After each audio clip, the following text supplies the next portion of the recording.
আম্মা আসছে নবাবের বেটা। এ নবাব দাদাই, তুই কই গেছিলি রে?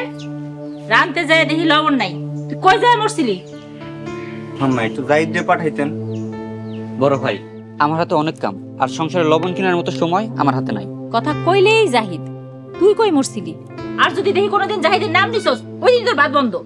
বড় ভাই, তুমি না মাওলানা পাস করছো, তোমার মনের ভিতর এত হিংসা কেন?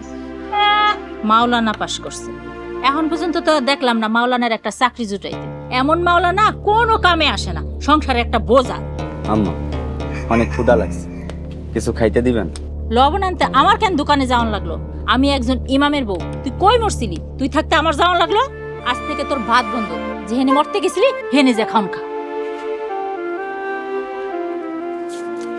আম্মা হয়েছে, কাজ কইরা পাইছি, এই টাকাটা রাখেন, ধরেন। আগে কবি না? আহারে, আমার বাজানটা কাম করে কত গামাই গেছে। নোটটা আপনার হাতে দিয়া অনেক ভাল লাগতেছে, যদি আমি এটা ভাঙতাম তাহলে কি এমনি দিতে পারতাম? আরে আমার বাজানটা কত বালা। যা বাজান, গা গোসল দিয়ে আয়, চল। আম্মা, আমার 200 টাকা দিও তো। এই বড় ভাই, আমারে কয়ে দাও 200 টাকা দিতে। চুপ কর শয়তান, একটা টাকা কামাই করার মুরদ নাই, খালি খরচের তালে।